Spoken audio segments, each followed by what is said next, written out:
रहीम अस्सलाम वालेकुम। क्या हाल चाल है? ठीक हो?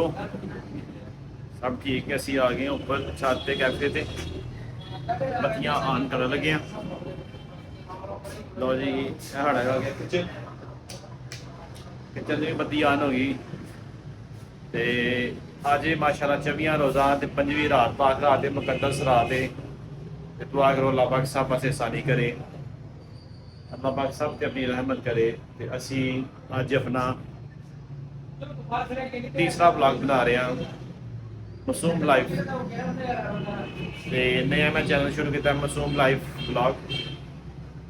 और जिन जिन लोगों ने सब्सक्राइब नहीं किया सब्सक्राइब कर ले, जिन्हें लाइक नहीं किया लाइक कर ले। ए छोटा जिहा क्लिप से साडा ते असी अज अपना तुहानूं किचन दिखाया है। तो यह साडा कैफे भी अज का ब्लॉग असी अज बना रहे हैं कैफे के उपर भी। बाहर का तुसीं व्यू वेख लो कैसा है। तो इस टाइम हो गए ने 5:55। रोज़ा खुलने 15-20 मिनट रह गए ने। तो मैं क्या छोटी जी वीडियो शूट कर ली है।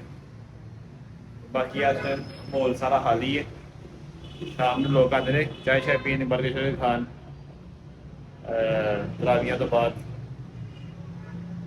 तो यह साडा जो नया चैनल है मासूम लाइफ ब्लॉग, इन्हें तुसीं सब्सक्राइब भी कर लो लाइक भी कर लो ताकि असी तुहाडे नाल जुड़े रहिए, अच्छी अच्छी वीडियो तुहानूं भेजिए बना के। ते बाकी थोड़ी देर पर रोज़ा खुल जाना इंशाल्लाह। अज तक रात साढ़े को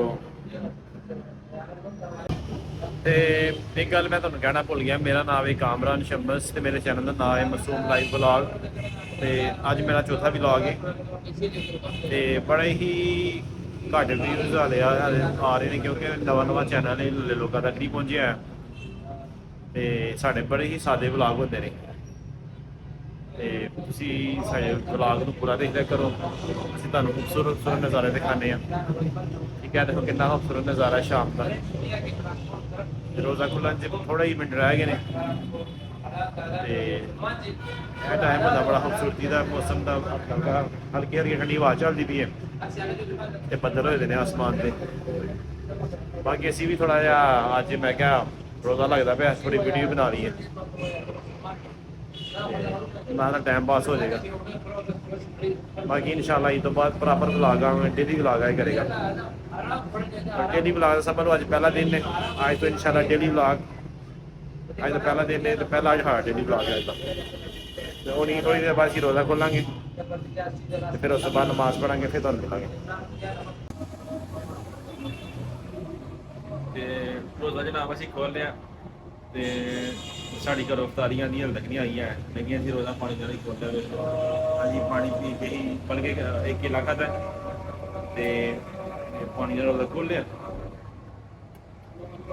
अजाना हो गया ना माशाल्लाह शुरू।